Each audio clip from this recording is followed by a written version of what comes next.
दुर्मति के रे दुहागिन मेटे, ढोटहि चापो चपेरे। कहीं कबीर सोई जन मेरा, जो घर के रार निवेरे। नमस्कार दोस्तों, मैं अविनाश दास रेशनल कबीर यूट्यूब चैनल में आप सबका हार्दिक स्वागत करता हूं। साथियों, यदि चैनल को सब्सक्राइब नहीं किए हैं तो सब्सक्राइब जरूर करें।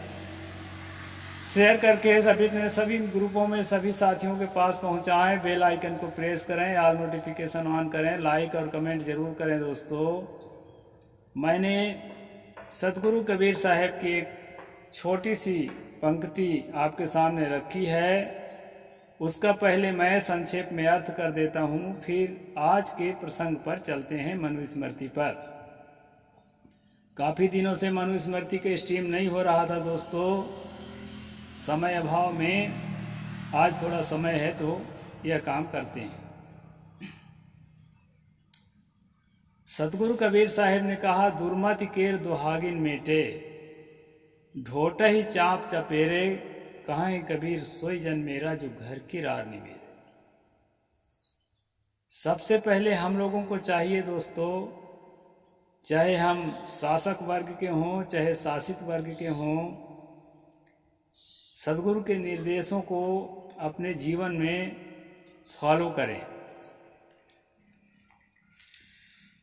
साहिब ने कहा, दुर्मति के दुहागिन मेटे। सुहागिन और दुहागिन ये दो शब्द हैं। सुहागिन का मतलब होता है जो पति वाली स्त्री है, और दुहागिन का मतलब है जो पति द्रोही स्त्री है। और सुहाग का अर्थ होता है सुगंध, चरित्र की सुगंध, हमारे आचरण की सुगंध।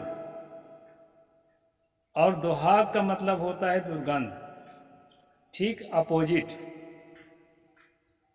तो इस पद में किसी स्त्री या पुरुष का वर्णन नहीं है। दुर्मति रूपी दुहागिन, हमारे अंदर जो दुर्मति रूपी दुहागिन है, गलत भावनाएं हैं, गंदी सोच है, उसको हम सबसे पहले उसका मूलोच्छेदन करें, मतलब उसको समाप्त करें, जड़ से समाप्त करें।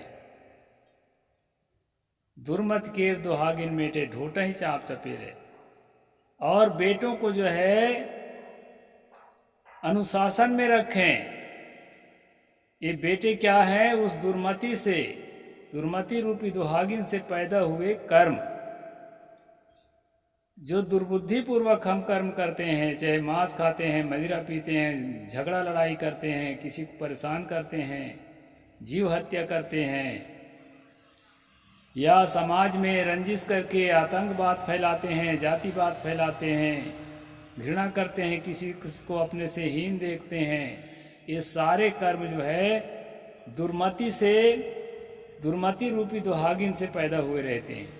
तो ढोटहि चाप चपेरे, इस प्रकार कर्म के लिए जो हमारे अंदर प्रवृत्ति जागती है, उस प्रवृत्ति को हम समाप्त करें। इसका ये अर्थ है। कहाँ है कबीर सोई जन मेरा, जो घर की रार निवेरे। जो अपने घर के झगड़ा को, जो अपने घर के आपसी लड़ाई को खत्म करता है, वही मेरा सच्चा अनुयायी है। सतगुरु कहते हैं, घर की लड़ाई कैसे खत्म होगी? हम अपने अंदर की दुर्भावनाओं को, दुर्मति को, दुर्बुद्धि को अगर भीतर से समाप्त करेंगे, तभी हम जिस परिवार में रहते हैं, जिस समाज में रहते हैं, जिस संगठन में रहते हैं, उनके साथ प्रेम और करुणा का व्यवहार करेंगे, सहानुभूति का व्यवहार करेंगे, और जो है एक दूसरे का दिल जुड़ेगा, तभी संगठन मजबूत होगा। एक दूसरे को महत्व देंगे। अपने ही महत्वाकांक्षा में हम डूबे रहेंगे तो हम समाज को न तो सही दिशा दे सकते और न सही दशा दे सकते, न तो जोड़ सकते। इसलिए सतगुरु ने ऐसा कहा। सतगुरु की एक एक वाणी जो है मनुष्य और मनुष्यता को उन्नत करने वाली है। इसलिए दोस्तों, यहाँ पर अपने लोगों से भी अगर कुछ गलती होती है, हमें स्वयं से भी कुछ गलती होती है, तो उसके लिए हमें प्रायश्चित करना जरूरी है या दंडित करना भी जरूरी है। तो इस प्रकार यहाँ सतगुरु कबीर साहब की वाणी का मैंने अर्थ किया है। दोस्तों, आज हम चलते हैं मनुस्मृति के उस प्रसंग पर। इससे पहले वाले स्ट्रीम में मैंने बताया था कि शूद्र यदि ब्राह्मण का केस पकड़ ले या उसका पैर पकड़ ले, गर्दन पकड़ ले या अंडकोश पकड़ ले, तो राजा बिना सोचे विचारे उसके हाथ को कटवा दे, दोनों हाथ को कटवा दे। ये सजा जो है हम पढ़े थे श्लोक नंबर 283 अध्याय 8 मनुस्मृति। आगे बढ़ते हैं दोस्तों। आगे संक्षेप में मैं कहूँगा, बहुत सारी चीज़ें हैं और बड़े सामान्य से हैं, कुछ विशेष हैं जिसको हम आगे जिसकी चर्चा हम करेंगे।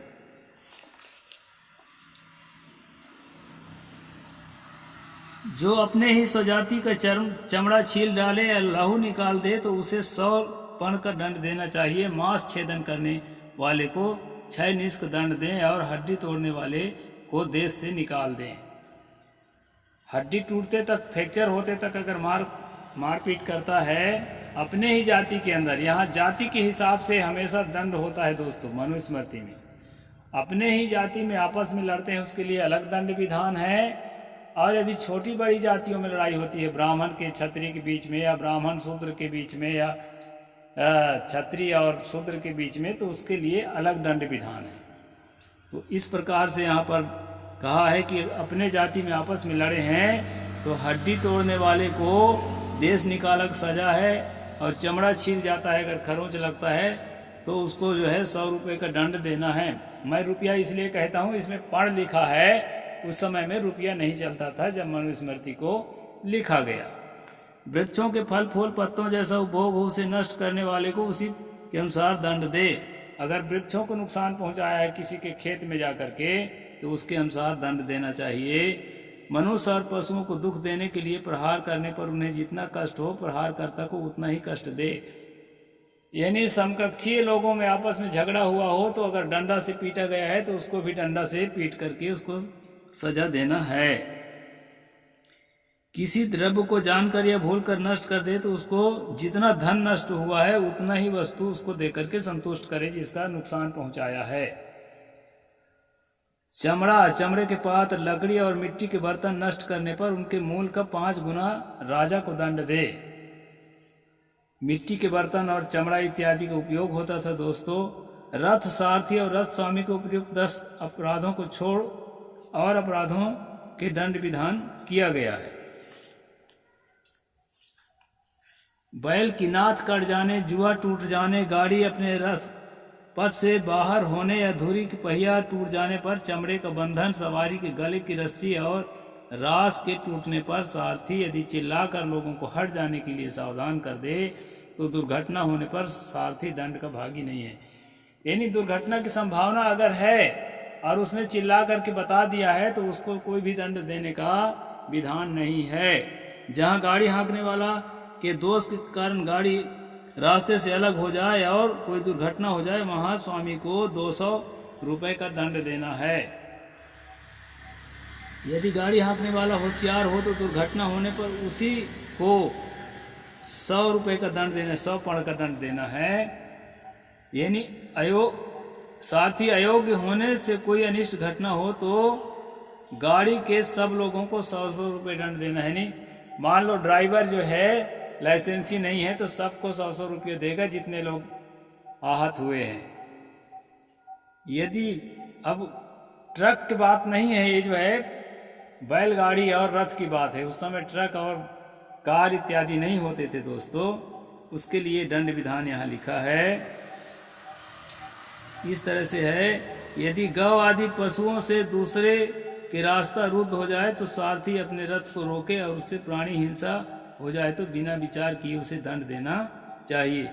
यदि गाड़ी हाँकने वाले को असावधानी से कोई मनुष्य दब कर मर जाए तो गाड़ीवान को चोर का पाप लगता है गाय, बैल, हाथी, ऊंट और घोड़े आदि बड़े पशुओं के मरने पर उसका आधा पाप होता है।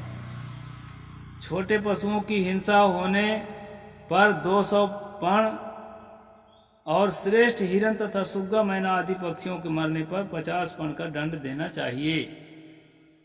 गधे, बकरे, भेड़ आदि के मरने पर 5 माह से भर चांदी और स्वान सूकर के मरने पर 1 मासा चांदी दंड देना चाहिए। यह अर्थदंड का विधान है दोस्तों। अब एक श्लोक में पढ़ करके सुनाता हूँ, ये जो है इस एपिसोड का विशेष होगा।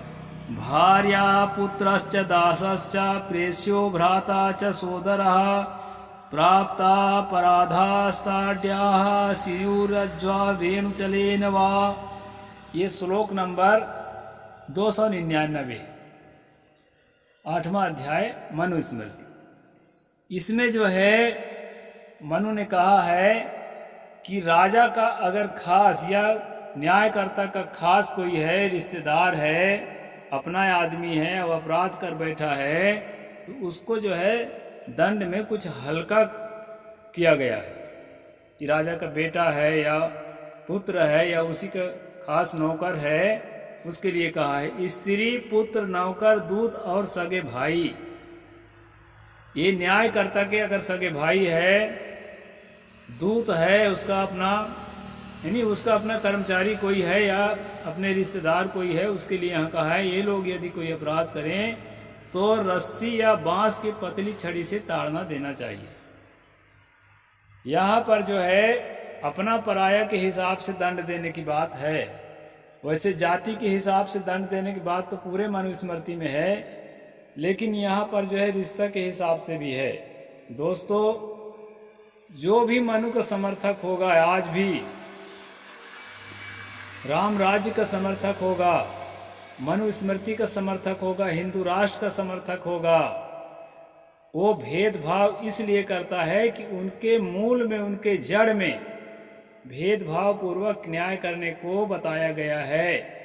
अंग्रेजों ने इसलिए कहा था कि ब्राह्मणों में न्यायिक चरित्र नहीं होता है, क्योंकि ब्राह्मणों का जो ग्रंथ है, उनकी जो किताबें हैं, उनमें जो न्याय व्यवस्था है उसमें मनुस्मृति के बहुत महत्व है और मनुस्मृति में जो न्याय व्यवस्था है वो पक्षपातपूर्ण है। इसी का खुलासा करने के लिए मैं लाइन से आपको पढ़ के सुनाता हूँ।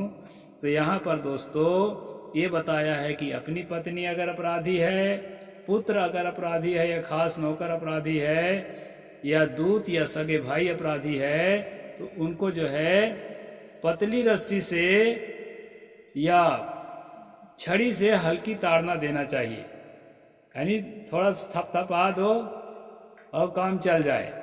और उसी की जगह पर कोई शूद्र है या कोई आम आदमी है अपराधी, तो उसके लिए तो फिर अब कठोर दंड का विधान मैं बताते आया हूँ। अभी पिछले में किस तरह से दाढ़ी नोचने पर शूद्र के द्वारा या केस पकड़ने पर उसके दोनों हाथ ही काट देने की बात कही गई है।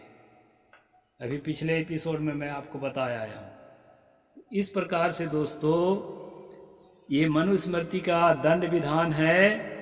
आगे कहते हैं, पृष्ठस्तु शरीर से नोत मांगे कथंजन अथो अन्यथा तु प्रहार अन्य प्राप्त है किलविषम। पीठ पर प्रहार करे, सिर पर कभी प्रहार ना करे। नियम विरुद्ध प्रहार करने वाला चोर के अपराध का दंड पाता है।